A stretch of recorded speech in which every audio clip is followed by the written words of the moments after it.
आप देख रहे हैं देश का विशाल नेटवर्क इंडिया टीवी लाइव, सच्चाई की सही आवाज।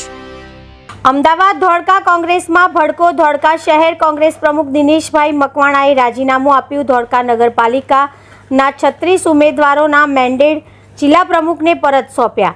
શહેર પ્રમુખનો આક્ષેપ છે કે ભાજપની બી ટીમ તરીકે કામ કરતા ઉમેદવારોને ટિકિટ આપવામાં આવતા ભારે અસંતોષ ફેલાયો। ફોર્મ ભરવાની પ્રક્રિયા માટે હવે ફક્ત 2 કલાકનો સમય બાકી। જો સમયસર મેન્ડેટ જમા નહીં થાય તો તમામ 36 ઉમેદવારોના ફોર્મ રદ થવાની શક્યતા। હવે જોવાનું રહ્યું કે કોંગ્રેસ ડેમેજ કંટ્રોલ કરે છે કે પછી મોટા પાયે ઉમેદવારી રદ થાય છે। Chief editor Ganesh Rawat. હું દિનેશભાઈ મકવાણા, ધોળકા શહેર કોંગ્રેસ સમિતિ પ્રમુખ।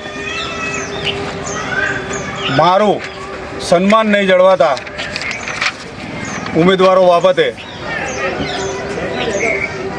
તો હું અને મારા ઉમેદવારો બધા જ હું ધોળકા શહેર કોંગ્રેસ સમિતિના પ્રમુખ તરીકે રાજીનામું આપું છું અને મેં આ રાજીનામું મારા જિલ્લા પ્રમુખ શ્રી રાજેશભાઈ ગોહિલને હેન્ડ ટુ હેન્ડ આપેલું છે અને એમણે સ્વીકારેલું છે।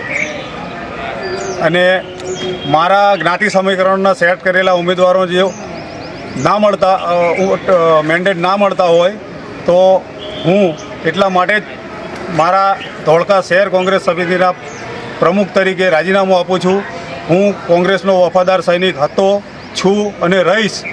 હું કોંગ્રેસની સાથે છું, મારા બધા ઉમેદવારો પણ કોંગ્રેસની સાથે જ છે।